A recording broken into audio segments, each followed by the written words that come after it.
6 Ramadan 1445 roku nie w gregoriańskim, a w hydri kalendarzu muzułmańskim.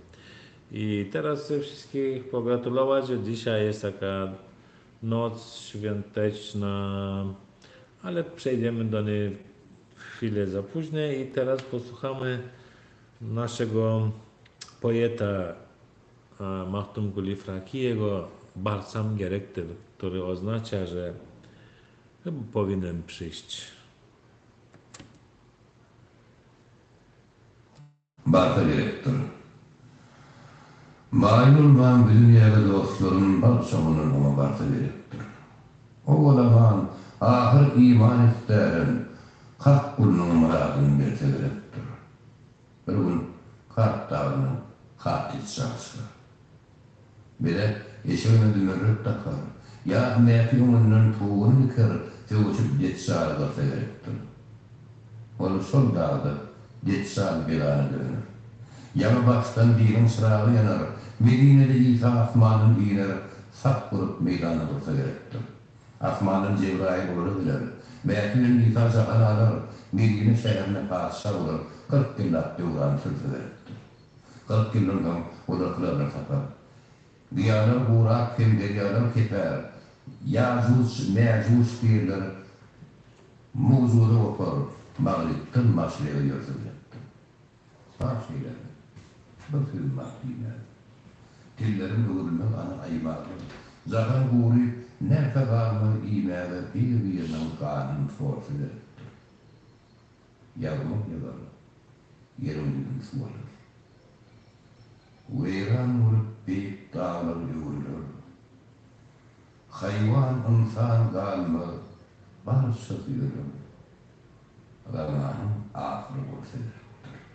İdrayet, özanın öğrenmiş. Barçılık, aklın öğrenmiş. Müzahanı dört perişte verilmiş. Atrafın fuğrun saltıdır. Vögürvan yerine sıkarlar. Münafık ve alemi şolun yakarlar. Hata beyle hayır şerini çekerler, ya millet midanın olsa gerektir. Bir pisatlar, yeryüzüne gelenler. Mümkün yıllar, mümin var bülününe, gavur yağmur tangar mağsır bulununa, Resul ımmatın deyip turda gerektir. Falsan yerden, şu buyur Allah. Diyebilirim, la ilahe illallah. Günahkar ümmatın hak Resulallah, sırattın başlayıp yürüdü gerektir. Amma durun, bilgi, sırattın düşür. Cennet içirip kıldır şarabın içer, alem ansuak olur. Fiillerini kasar, dağıt deyip Resulullah varsa gerektir. Mağtul, sevdim bitme dumanım, men haka aşığım, yoktur gumanım. Oğul dinde aman ahır imanım, ruhu kılıp bilerek gerektir. Hey, sağ ol, ey Mahtum Guli, hormatly Mahtum Guli, eten yeri yaktı olsun ve yeni de şu ayda bugün nesip olsa Kur'an-ı Kerim'imizin elbette ki yetik gelen mübarek Kadir gecesi bilen hemmesini hormatlayas ve jishtaka nots Laylatul Kadr hem Türkmençe hem Alakça düşündürecek olayın hem de yanlış mı diyalak Kadir gecesini kemmemiz bilyas Allah Teala Allah mübarek ve Teala her birimizin dualarımızı kabul eylesin, dileklerimizi kabul eylesin, kalplerimize veren arzuları hasıl eylesin. Sabrın sonu selamettir diye, sabrın meyvesi suyucudur diye sabır ettik gelen milletimize inşallah hayırlısı bilen sağlık amallara çıkalım ve mesela Bakara suresinde Allah-u Teala bize buyuruyor ki mesela Elif, Lam, Mim bilen başlayan Arap elifbinin bu harfler bilen açılayan Bakara suresi Arap diline ayan edilse de Kur'an'ın kudretine ve ütkesizliğine üns çekmek için açılıyor. Bundan başka da bu hatlar dinleyicinin ünsünü Kur'an'ın manisine çeker. Rahim, Rehimdar Allah'ın adı bilen. Bu süre hem Medine'den gelip çıkıp 286 ayetten vaarattır. Muhammed Aleyhisselatü Vesselam'a iyi verildi. Allah ama salam versin. Hicreden soň Medine Bakara suresi Kur'an'ın içindeki surelerin tertibi boyunca iň uzun süredir. Bu süre Fatiha suresinin sonuna fikirleri cikmecik düşündürmek bilen başlaýar. Kur'an'ın takwa adamlar için Allah'ın iyi veren gollanmasydygyny nykdaýar. Onu Allah'ın merhametini veren imanlılar ve Allah'ın gazabyna duçar bolan kafirler ve ikiyüzler hakda edilýär. Bu süre Kur'an'ın hakikatini, takwalyga hakiki çağrışyny ve adamların 3 kategoriýa bölünýändigini görkezýär. Allah'a hakikatdan inanýanlar, Allah'ı tanımayanlar ve ikiyüzlüler. Süre adamları dine Allah'a ibadet etmeye çağırýar. İmansızlara duydurur ve imanlılar için hoş habarı hem öz içine alýar. Bakara suresi İsrail oğulları İsrail hakda hem aýdýar. Allah'ın onlara rehim eden günlerini, Musa'nın aleyhisselamın döwürlerini ýada salýar ve ajaýyp ahlardan doly İsrail oğullarının tarihi hakda sürenin ýarysy dünýäli İsrail oğullarına İbrahim aleyhisselamın ve İsmail aleyhisselamın Käbe gurmak uğruna talalarını ýatlatmaga bagyslanýar. Bu görnüşdäki hikayeler Yewreýlere ve Hristiýanlara bolup geçen zatlary öwrüdüji tapak hökmüni alıp imanlara hereket etmezden ozal pikirlenmek için maslahat hökmünde olanylýar.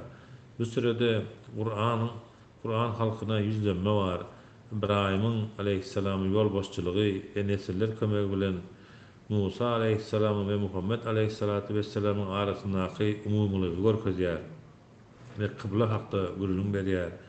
Bu sürede monoteizm ve Allah'ın bunu tasdiklayan alamatları, köp hudaýlaryk, gadagan imitler ve dine Allah'dan gadagan edip ve ruhsat berip biljek zatlar hakda edilýär.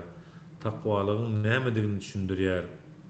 Şeýle hem ağız beklemek, wesiýet etmek, aldaw, jeda, Allah'ın yoluna söweşmek, ziyaret, hac, owluk, ziyaret, umra, şerap, maýsir ýani humar bilen baglanşykly Allah'ın görkezmelerini hem öz içine alýar. Nikalaşmak ve aýrylyşandan soň başga bir adamyň durmuşa çykyp bilmejek döwür bellemek, çağany ejesi bilen imitlendirmek, pul harçlamak, sewda, vekseller, göterim, bergiler ve şuňa meňzeş şeýlekem sürede taglimat, monoteizm ve diriliş hakda edilýär. Bularyň hemmesi adamy hakiki ýola alyp barmagy, hakiki ýola ulutdurmak, iştene dogry alyp barmagy öwretmek üçin sürede aýdyn beýan edilýär. Süre imanlaryň Allah'a gollap bermek ve kafir halka garşy kömek etmekleri üçin eden dogasy bilen tamamlanýar. Süre birnäçe düzüşleri öz içine alýar. Allah'ın ve dininin gün ýolundan ýöremek, häzirki we geljekdäki durmuşda bagty eltýär. Paýhasly adam başgalary takwa ve ýaxşy amallary çağırıp bu zatlardan çekinmeli däldir. Ýaxşylyk iler tutulýar, ýamanlyk kabul ederliksizdir. Bakara suresi dinin 3 postula esaslanýandygyny aýdyn görkezýär. Allah'ını şertsiz tanımak, kıyamet ve kıyamet gününe hakiki inanç ve yaxşı işler, silah, iman ve amallar için berilýär. Hakiki imanın ýagdaýy, Peýgambere aýan edilen zatlaryň hemmesine ruhun ve yüreğin dolu ve küçük övülüne boyun bolmagydyr. Süre musulman däller, musulmanlar öz dinlerine uýançalar musulmanlardan nägile bolarlar diýilýär. Şeriata göre hossarlyk dine kafirlere, zalimlere ve adalatsızlara däl de dine Allah'a ve adalet adamlarına inanýanlara değişildir. Allah'ın dinine ayan bolşy ýaly iman adamların arasynda azyby ve adalaşygy talap edýär ve bu şertin bozulmagy düşünüşmezlige ve bölüşmezlige sebep bolýar. Sabır ve dua adamı uly işleri yerine getirmeye kömek edýär. Allah oğullarına gowy imit bermäge ruhsat berdi ve adamlara ziyanly imitleri gadagan etdi. Ruhsat bermäge ve gadagan etmäge dine Allah'ın hukuky bar. Hmm, bir zat ya sebäpli adam canını halas etmek için başka bir yurtlarda bolsa canını halas etmek sebäpli halas etmek için gadagan iýmet etmäge mejbur bolsa bu günah bolmaz. Galy berse-de Allah adyna mümkin bolmak zady, ýagny Allah adama göterip bilmejek ýükü ýüklemezmiş.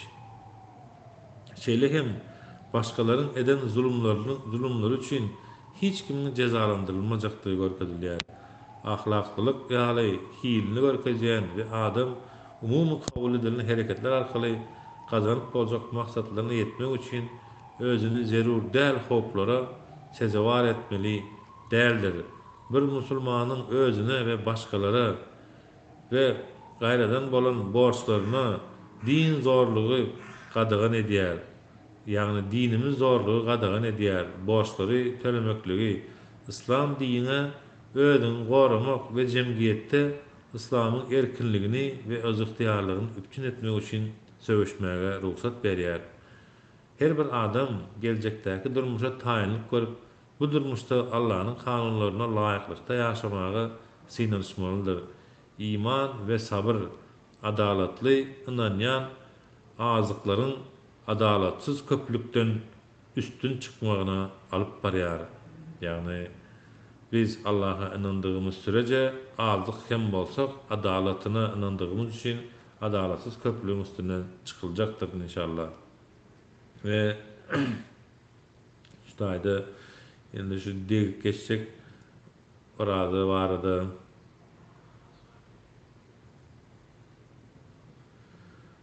Peygamber mesela şu Bakara suresinin 285 ve 286. ayeti köpümüz bilýär ve bizim gündelik diýeni alıp okaýarsam Amener Rasulü bima unzile ileyhi min rabbihi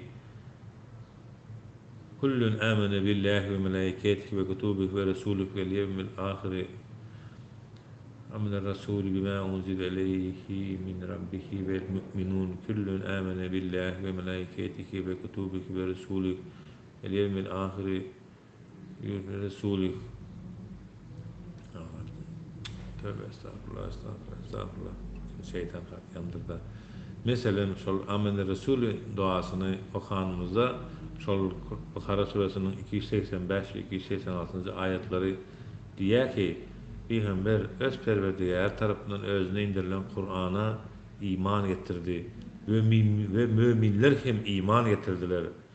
Olaryň hemmesi Allah onun periştelerine, kitaplarına ve peygamberlerine iman getirdiler. Olar biz onun Allah'ın peygamberlerinin hiç haysını belekisinden ayrı tutmayarız. Biz Allah'dan gelen emirleri eşittik ve onlara boyun bolduk. Biz senin yalkavyny sorayarız. Ey Perverdigarymyz, biz diňe sana öwürlüp bararız diýdiler. Allah ve 286. ayet Allah hiç kime güýjüniň yetmejek zadyny yüklemez buyurmaz. Her kimin gazanan ýaxşy işi öz behbidine, gazanan elbet amaly hem öz ziýanynadyr. Ey Perverdigarymyz, eger biz unutup ýa-da ýalňyşlyk bilen günah iş etsek, bizi tutma, hasaba çekme. Ey Perverdigarymyz, bizden öňkülerin üstünde ýükleýişiň ýaly, bize agyr buyruk yükleme. Ey Perverdigarymyz, bize güýjümizin yetmejek zadymyzy hem yükleme. Bizim günahlarymyzy bagyşla. Bizi yalka, bize rehim et. Sen bizim hoslarımızsın. Kapırlardan üstün çıkmağa bize kömek et diye. Ve Gadır giyeceğiz hem elleşler yahtan çıkarmayalım ki bayram günümüz hem yakınlaşık gelyen nasip olsa ve bayram günü hem mübarek olsun en tek olmaz şeylerine de ve YouTube'da radyolarda görüşmeye devam ederse mene de bir gedek ýatlalyň bayram gününiň sünnetlerini. Bayram gününiň sünnetleri ýerden 22 sanydyr. Birincisi ýerden turmaly. Usul täret edinmeli. Miswak kullanmaly eger bar bolsa dişini ýumak üçin. Owadan mis kokulary sürmeli. Ýeňi oňar bilen täze we arasy geyinmeli. Täze bolmasyn tapagy gynä maşymyz arasy bolmaly. Bar bolsa täze geyinmeli. namazdan öňünçe bir tane süýjü bir zat ýa-da köke ýa-da hurma iýmeli garap ýene täk bolmaly iýen bir zadyň sernäme bolsa da bir adet bolmaly. Şonu iýip ýola çykmaly. Hani käbirlerimiz hemen sine diýelim Türkmenistanda da var şongalar. Bayram namazından soň iýmeli, bayram namazynda şeýle zat iýmeli däl diýip adamlar iýmeýe şol şeýle däl hökmen iýmeli, kemput iýmeli, hurma iýmeli, ýa-da süýjü bir zat iýmeli ama ýekece bolmasy, täk adet bolmaly.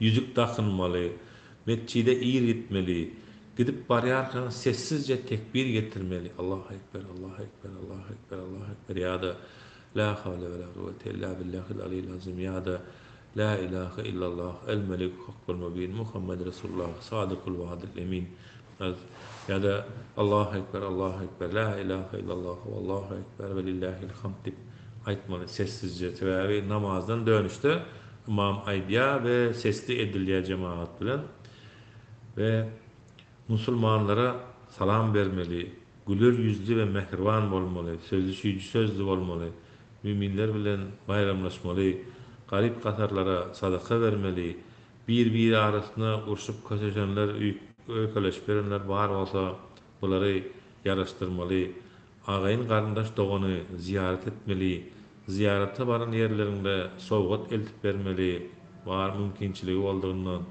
kabirlere ziyaret etmeli, misafirlere, mihmanlara hödür hezzet hormat etmeli, köp dilek etmeli ve tawba etmeli, hem begençini, şatlygyny belli etmeli. Ve häzir izleýänler siziň bilen bunu Kadir gecesi barada Falak diline okap geçesim gelýär. Süre el-Qadr. Typ się chodzimy to na język polski. Süre el-Qadr. Noc Lejlatul Qadr lub Qadr to drogocenna noc, podczas której po raz pierwszy został objawiony Koran. Tej nocy w Koranie została poświęcona osobna sura, Sura el-Qadr. Inna enzelnahu ma Lejlatul Qadr ve ma edrake ma Lejlatul Qadr. W imię Boga miłosiernego, współczującego.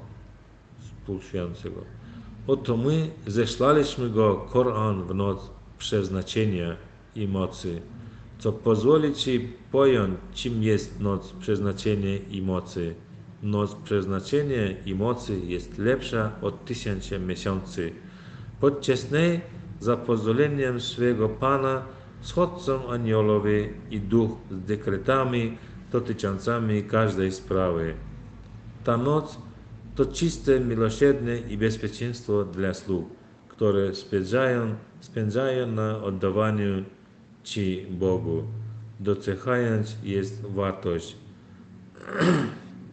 doceniając jej wartość, jak jest aż do nastania brzasku. Modlitwy w tej nocy są wynagradzane 30 000 razy więcej w porównaniu z codziennymi modlitwami. Wreszcie jest to czas, w którym modlimy się jak modlitwa trwająca 83 lata. Ten czas jest porównany jako specjalny dar od Pana. Jednak dokładny czas nocy Qadr pozostaje tajemnicą. Muzułmanie powinny starać się spędzać każda noc jakby to była noc Qadr. Dlatego ci, którzy pością w miarę możliwości, spędzają te dni bez wstrzemięźliwości, a noce tego miesiąca na modlitwę. Czcigodna Aisha przekazała od naszego proroka, niech pokój i błogosławieństwo będzie z nim, suplikację, która polecili wypowiedzieć w noc Qadr. O Allah, Ty rzeczywiście jesteś przebaczający i kochasz przebaczenie. Więc przebacz mi. Ci, którzy szukają tej nocy, znajdą słowne wzmianki w hadis i piśmiennictwie naukowym. Prawdopodobnie Qadr przypada w ciągu ostatnich 10 dni Ramadanu, a może nawet nieparzyśle noce tego okresu. Oficjalnie i symboliczno ta noc jest obchodzona wśród wielu społeczności islamskich w 27 dniu Ramadanu. To jest to od dzisiaj 26 noc i 27 dzień, to będzie dziś nocy. I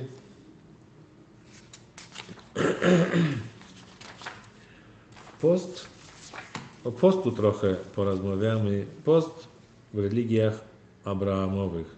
Okres postu muzułmańskiego, miesiąc Ramadan, stanowi dobrą okazję do poznania szczegółów dotyczących postu w judaizmie i chrześcijaństwie. Dobrowolne wyrzeczenie się rzeczy materialnych, jak i niematerialnych w celu zbliżenia się do Boga jest znane nie tylko w islamie. Post jest w istocie punktem styku trzech religii abrahamowych. Z jednej strony podobieństwo w aktach kultu Żydów, chrześcijan i muzułmanów wskazuje na wspólne korzenie. Z drugiej strony znajomość różnych przejawów postu umożliwia bardziej zrozumiałe i pełne szacunku wzajemne relacje oprócz chrześcijaństwa, judaizmu i islamu. Wiele innych religii praktykuje post, albo przestrzegają okresów postu, albo postulują życie w ascezie. Pomimo pewnych różnic w praktyce, religie abrahamowe są zgodne co do swoich intencji.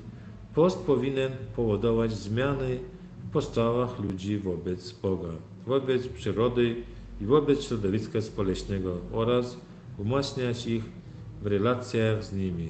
Wierzący nie powinni czynić ze stanu osiągniętego podczas postu wyjątku, ale dążyć do zachowania zdobytej postawy. Post jest czymś więcej niż wyciszczeniem się tego czy tamtego.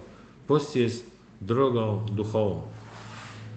Post jako droga do wewnętrznej wolności, jako wyraz nawrócenia, skruchy i pokuty, jako czas refleksji i kontemplacji, jako znak wdzięczności, jako subtelna krytyka naszej zwykłej postawy wobec życia. To niektóre wspólne motywy religii abrahamowych. W dalszej części przyjrzymy się niektórym praktykom związanym z postem. W judaizmie post jest wyrazem żalu za naruszenie boskiego przykazania.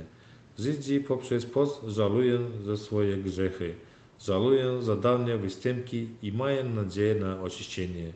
Post jest również znakiem żałoby. W okresie postu wspominają tragiczne wydarzenia z ich własnej historii. Najważniejszym dniem postu zapisanym w Torze jest Jom Kippur, dzień pojednania ludzi z Bogiem i między sobą. Fragment Pisma Świętego brzmi następująco.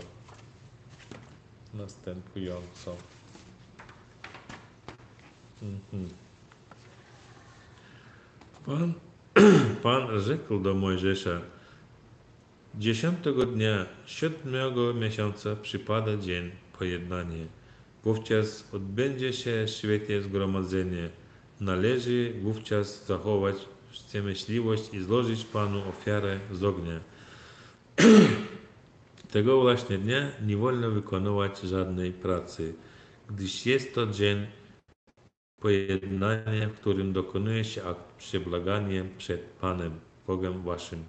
Każdy bowiem, kto w tym dniu się bieście zachowa, wstrzemięwszy, zostanie wyklęty spośród swoich współplemieńców. Kto by w tym dniu wykonywał jakąkolwiek pracę, wykorzeni go spośród jego ludu. Nie wolno wam wykonywać żadnej pracy. To będzie wśród was stała zasada, przekazywana z pokolenia na pokolenie, gdziekolwiek będziecie mieszkać. Dzień ten jest dla was dniem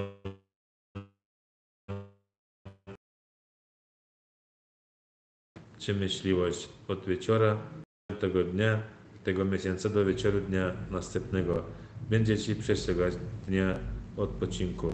Lewitykus 23, 42 i на tym miejscu zostawimy mówić.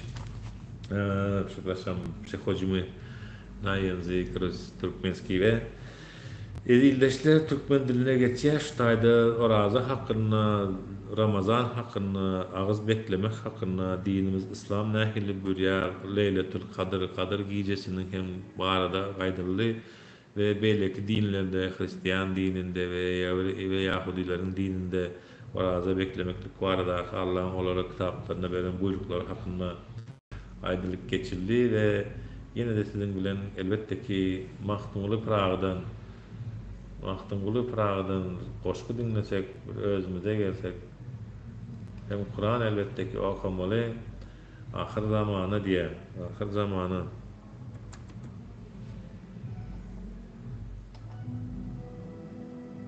Ahir zaman bolar. Ey yaradlar, Müslümanlar, bir gün ahir zaman bolar. Ölümden öňkürtmeşanlar, yerin ýüzünde kän bolar.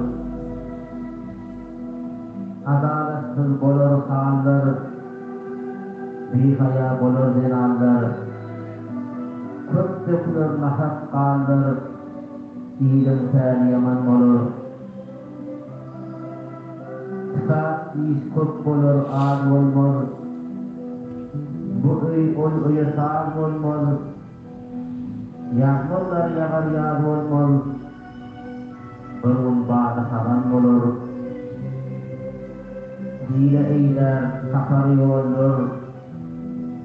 Büyük horluktan yıvarmandır. Din yolunu taslar iyildir. Demektir, ne adam olur. Namaz koyur, sözler yalan. Ata ene ağat bolun, arak kesip rına kılan, azabının elvan olur.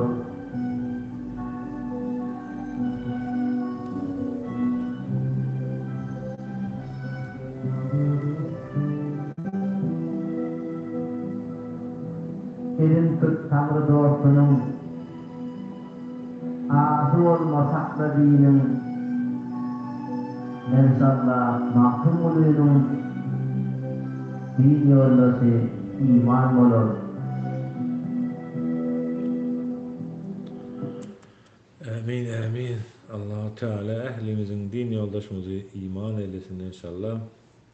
Ve yine de ki ezildeşler yüzüp buyruğuna geldik diyen yağlar sonki dövrlerde, sonki bir neçe ýyldan bäri elbette ki görüp otyr halkyň ýagdaýyny, ýurdun ýagdaýyny, bu halk muny var, özü düzedamasa, bu hökümet muny düzetip bermek niýeti ýok, gaýta gün-günden beterini edýändir, beterinden betere sokýandyr. Emma welin bu halky alada edeýin, halkyň derdini göterişeýin diýen niýetem ýok. Ve buyurýar ki 185-nji aýatda Ramazan ayı insanlara doğru yolu hidayeti görkezýän ve doğru hak bilen egri yolu batılı birbirinden tapawutlandyrýan eşkär alamatları özüne jemleýän Kur'anyň indirilen ayıdır. Kim bu aýa ýetse onu ağız beklesin. Sizden bir adam bu aýda hassa ýa-da ýolakçy bolsa, ol tutup bilmedik sanaly günleriň kazasyny başga günlerde tutar. Allah ibadetlerin sizin için yengil bolmagyny isleýär. Size kyn bolmagyny islemeýär. Bular sizin orada aýynyň sanaly günlerini dol tutmagyňyz ve onun sizi doğru ýola gönükdirendigi üçin Allahyny hamdy sena bilen basp ve şükür etmegiňiz üçindir. Bendelerim senden men barada sorasalar sen aýt. Yani Allah-u Teala Peygamberimiz Aleyhissalatu vesselam'a buyurýar. Taqiq men olara ýakyndyrin. Menden dilek edýän wagtynda dilek edýäniň dilegini kabul ederim. Hak ýola ýetmekleri üçin bendelerim meniň çağırşyma kulak atyp bana iman etesinler. Size orada giyjelerini ayarlarına yanaşmak halal edildi. Olar sizin libasyňyzdyr, örtkiňizdir. Siz hem olar üçin libassınız. Allah sizin özüňize elbetlik edýänligiňizi bildi we towbaňyzy kabul edip sizin günälerinizi bagyşlady. Sizni orada gijelerini olara aýallaryňyza ýanaşyp bilersiniz we Allahyň sizin üçin ýazgyt eden zadyny perzet edinmegi gözlän. Siz seher çağı täsizin üçin ak sapak, kara sapakdan saýrlança iň we için buyurýar. Ve yine de sizin bilen birlikde birleştir Türkmenistanymyzyň ýagdaýy barada hem gürleşesim gelýär ýöne bärek Ramazan aýynda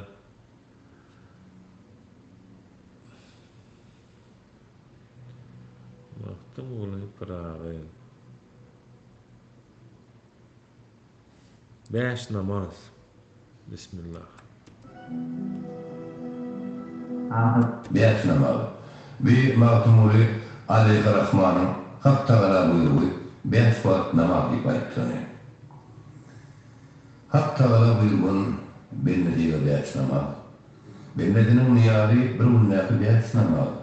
Hak ta'ala ayetlerini, bennedinin tuttuğunu, her günnäki yetkini bir günnäki 5 namaz. Hakkı kurun ümmeti, ammatı kılar sünneti, erinlerin ızzatı bir günnäki 5 namaz. Hakkı kurun sözleri, lale karnı yüzleri, her günnäki fuulları bir günnäki 5 namaz. Namaz kılınan benneler köprük götürdü alar. Rahat değil götürdü alar bir günnäki 5 namaz.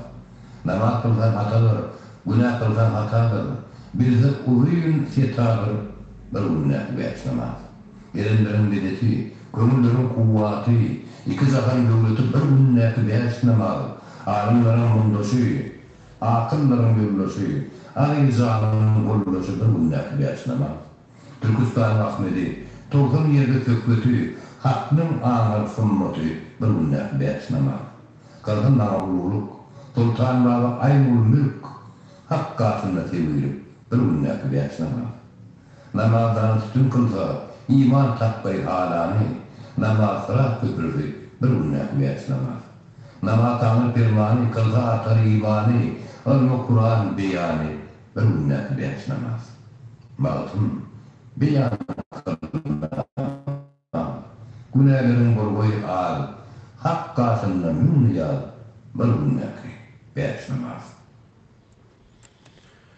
Hey, sağ ol, berekellah. Hakikaten Allah-u Teala bizi 5 vakit namazından ayırmasın, Müslümanlar olup, ümmeti Muhammed olup biz oyanýas, oyanyp gelýäs, ýoş hem bolsa Allah-u Teala'nın buyurşýarlar.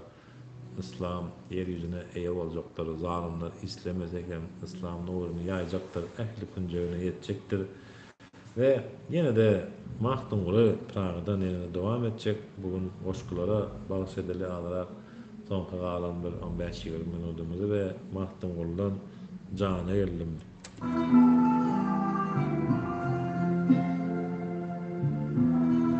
Zahir, ataverimin düştüm.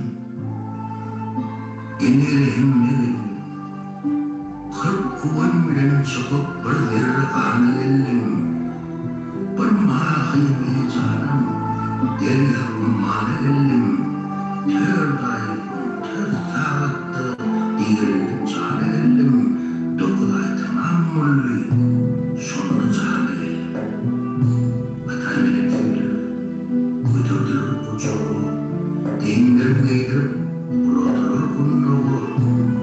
Lahimi verdim, vurdum ayağa. Emizliğini verdim, dönürdüm sola sağa. İki yaş yetemdi, imeğin ameli. 3 yaşma yetemdi, uyur yuvan yurdum. 5 yaşma kaldım, yeniden rahattiler. 7 yaşı yetemde 9 düşmanım gördüm. 10 yaşı yetemde 5 vakit namaz kıldım. 10 yaşı yetemde 7 yıl kaldım. Allah nagrywa. 13 yaşı yetemde ağır bezliği tutuldu. 15 yetemde diğer tüpe batırdım. 17 yıllarımda asıl yoldağı götürdüm. Asıl yoldağı bilen sür meydanı. 17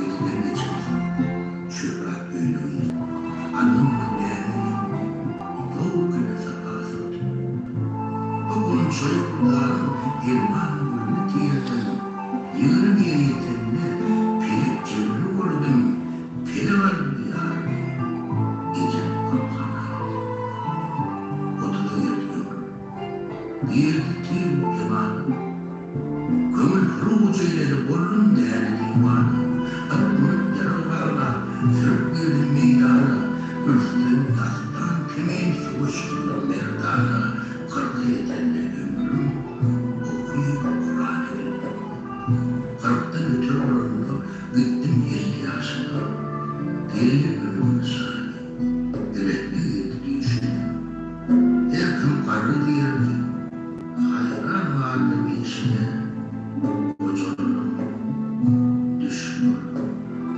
O ameli başıma yine ayıptı. Doğum yıkamedi. Alp söğüttü ömrüm. Görmeden de koydum. Hocam düşmüyor. Koşa dönüm yağdı. Benim fermetmediler. Benim bilen değiller. Elimi hoş gelmedi. Benim şan gönlüm. Elime yalvarmaktan düştüm aman. 70 olabiliyorum. Ağlar edim ağlar. Ölüm dünyası. Mehdi emrin oğlu bakar. Kulak kulun bakar. Gözlerim tuttuğu var. Taşıma yolunlar kum vardı yerine var. Giyimlerim soyuldu. Tahtam var. Yatıylardım. İstirdim. Ah Edrail. Bir dilim bağlanıp kılırlarım sanır. Önce tacirler cisminden canım aldı. Dünyanın kuru şaşırdım. Armağanım vardı. Geldi ölüm sahip. Nasıl kalkamıyor? Uzlar korumuşları meyli yudurur tek. Havacı dönündürüp yettirir orsuya. Edrail'in cimrinden ruhum ürktü çek çek. İki vurdur topurluğu. Rezim ne bu? Adam ne bu? Ruhum teslim ettiler. Diyelim, canım. Sorudur. Ey adam. Değil görüm halim nedir? Dünyada hayır etmedim. Bu kanı kanım nedir? Gittim şeytan rayına. Cevap soğanım nedir? İmdi toprak aslında. Onun kemanım nedir? Kurdu sandı benden çek amanı. Canlar mıydı? Ya Ali. Kapılacağım nerede? Ağlayım şu kuşağı. Onun emin. Mühimden. Altın verdi. Canım değil misin kurban? Onun kuru yakınlar durmadılar bir zaman. Şol yerde ömür. Doğum bir kaderi. Cami Atavi'nin düştüm.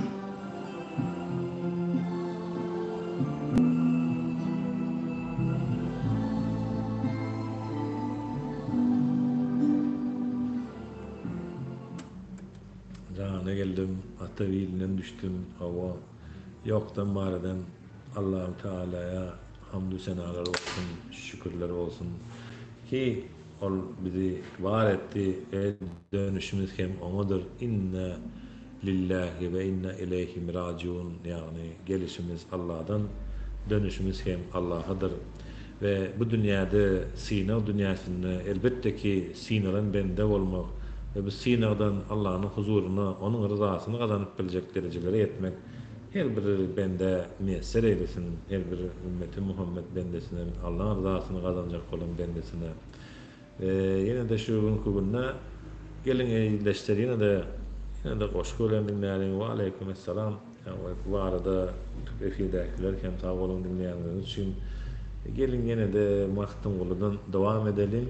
Ve radio efirimiz bizim ağzıbirlik, cebislik, solidarność i politika przez poezję diýip bir 8 ay 9 ay daha oldu. Bir yerde bir ýygyna konkurs bolan wagty her kim bir pikir oklady, näme edersiňiz, näme goýarsyňyz benim aklyma şo gelip oturdy. Solidarność diýmek aslında bir sözü seretsen cebislik diýmek. Başga bir ýandan seretsen sabırlyk diýmek. Başga bir ýandan seretsen sylaşyklyk diýmek. Garaz, bu solidarność diýen sözüň manysy gaty çuňur we indi siýasatdan barda iki ortada. Otan bir zatlar etjek wagtyň bir guramalarda zatlarda siýasaty goşmaly däl diýe. Welin siýasaty goşman nähili ýaşap bolanakda siýasatdan goşmaly welin. Hani şoňa alaga delik onda cebislik we siýasaty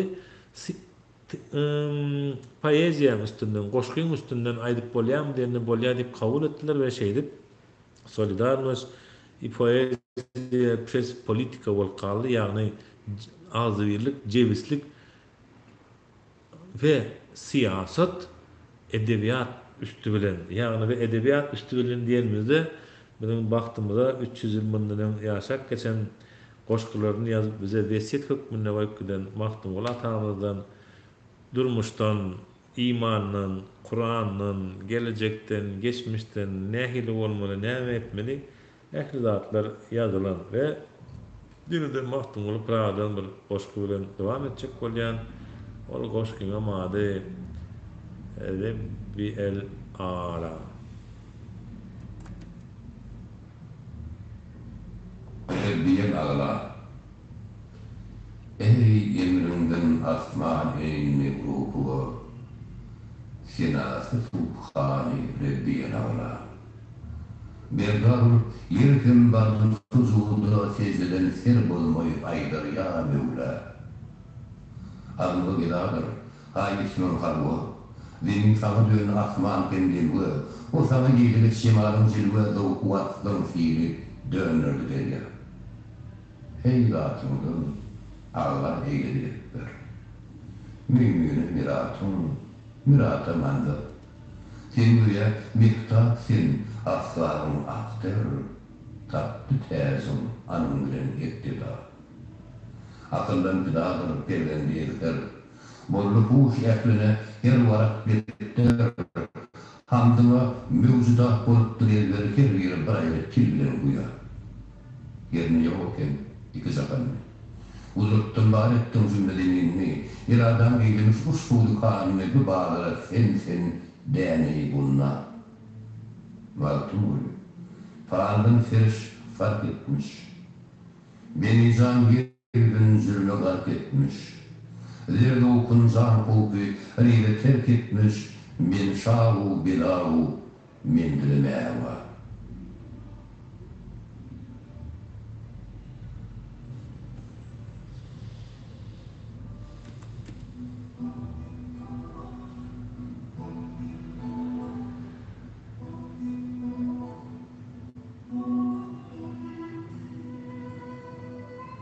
Öyle bir iş.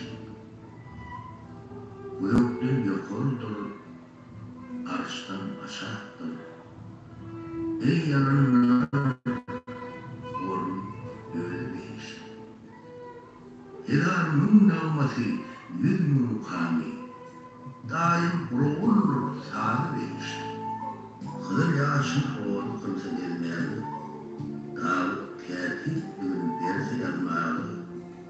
Gıcımın olsun şehrin bilmeli, mündel bir aydılmaz seri değiş. Derviş düştü vurup koymuş karşılığı, kılından ayrılmış ferşi işini, elimi kalp eyler nurdun ışığı.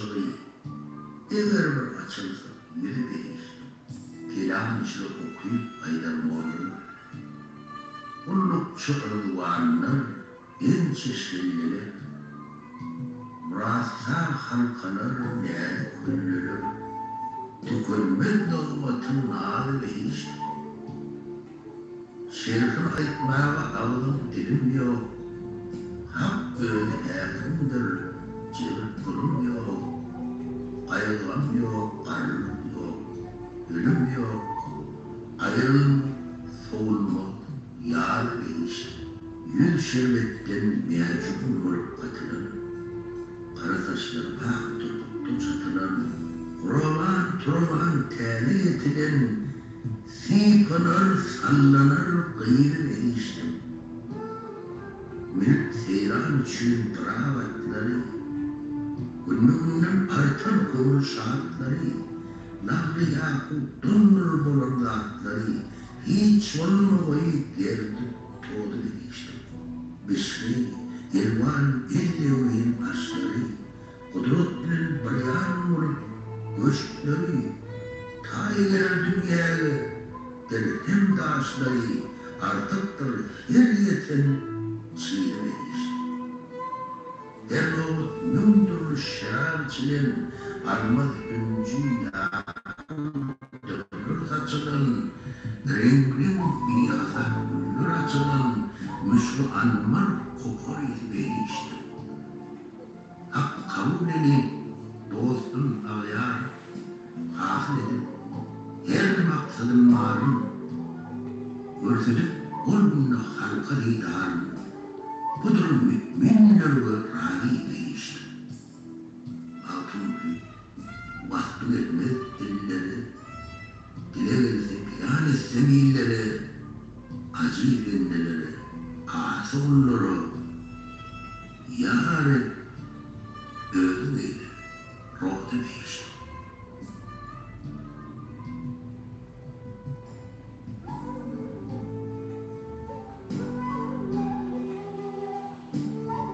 Özün yardım ediveri ya Rabbel Ala.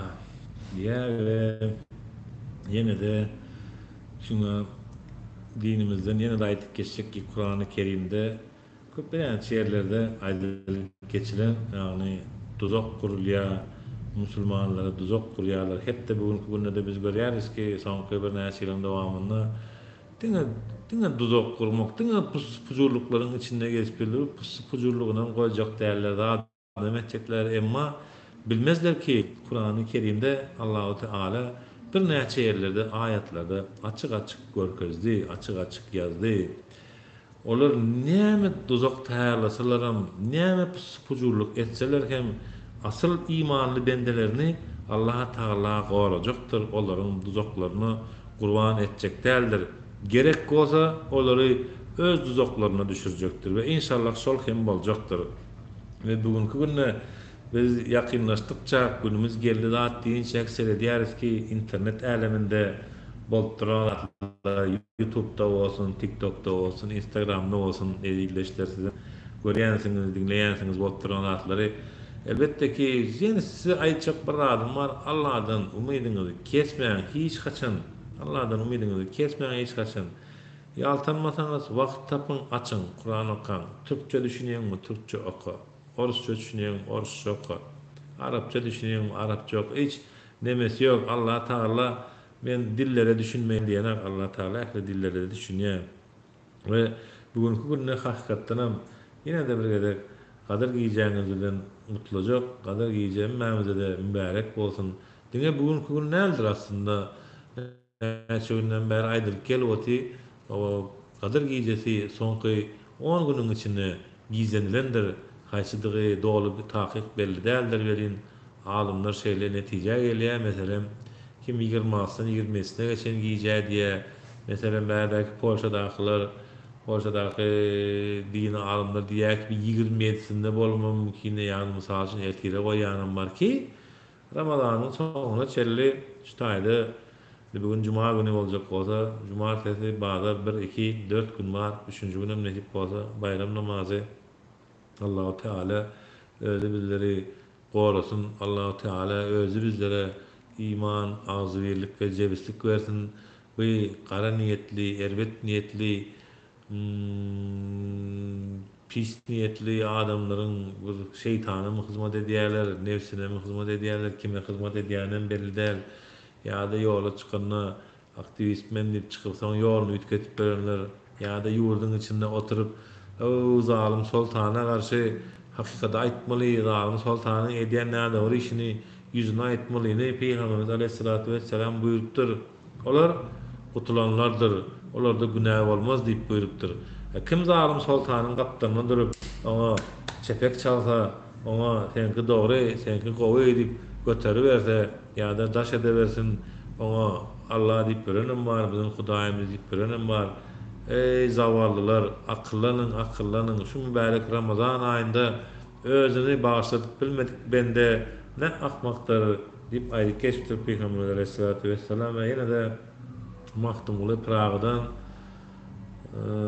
näme tekiz bolar senni, hani meselen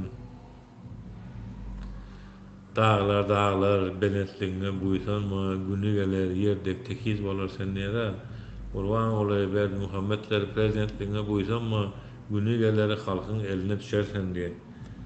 Haydi. İki yolu yaranlar. Beyan etsem kıyamatın vasfını dağı daşları iki yolu yaranlar. Ol başı, bu başı, müngüllük dünya, misli köy, dağ olur yaranlar. Bugün yenişede kunağı unutma.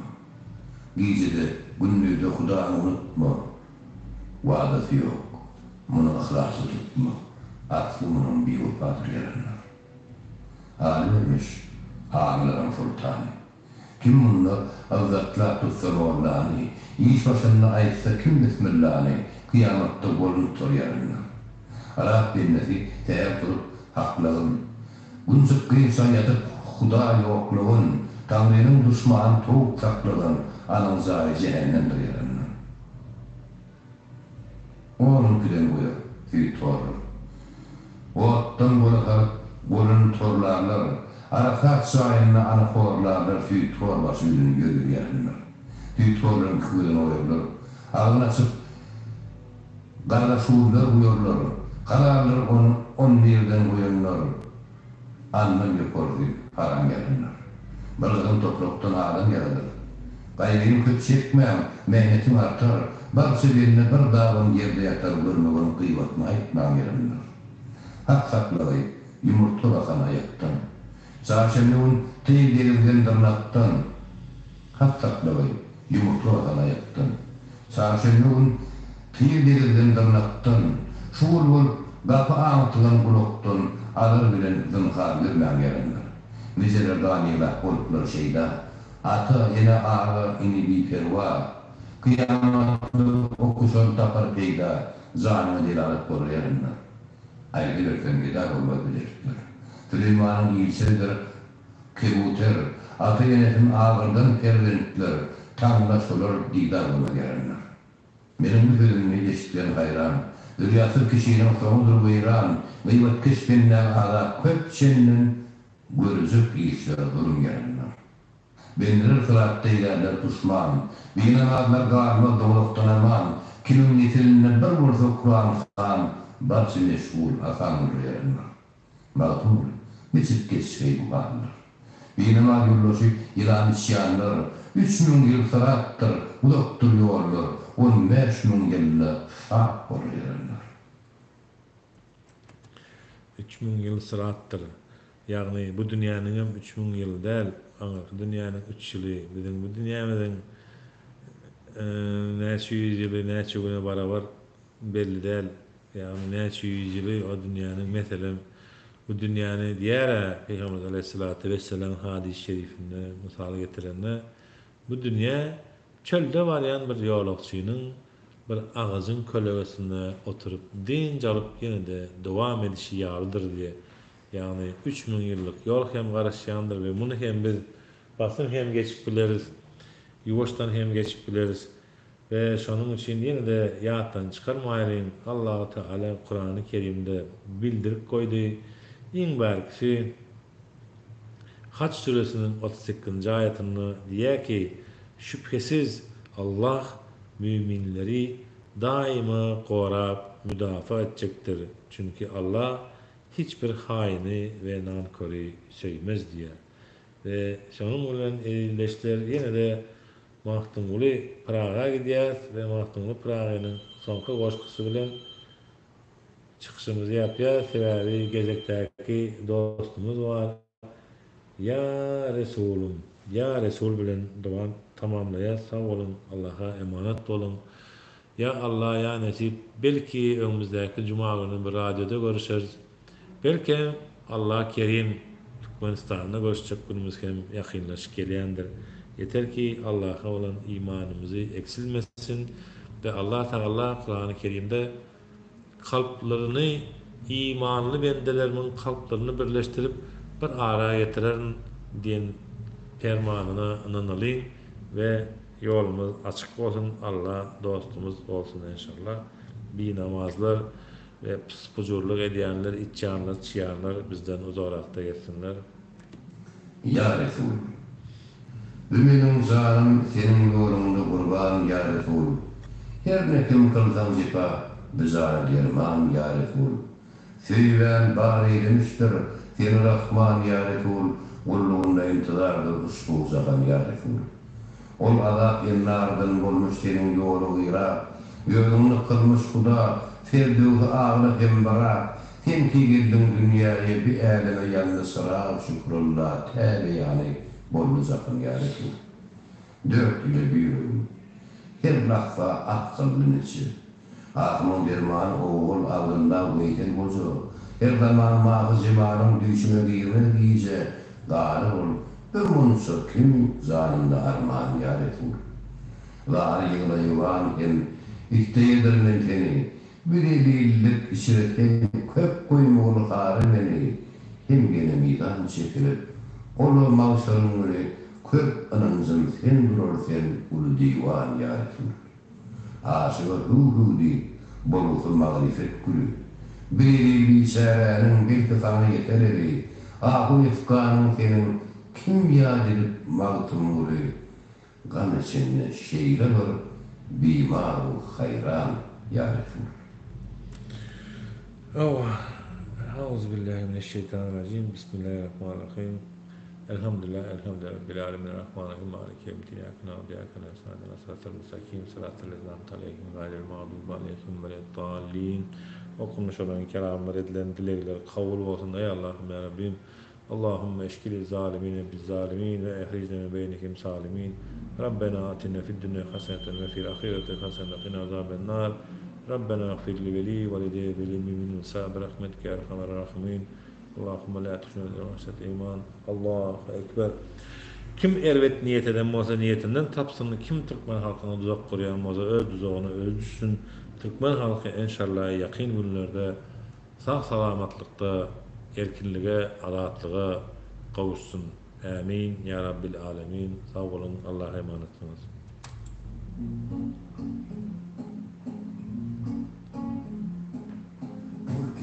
Porque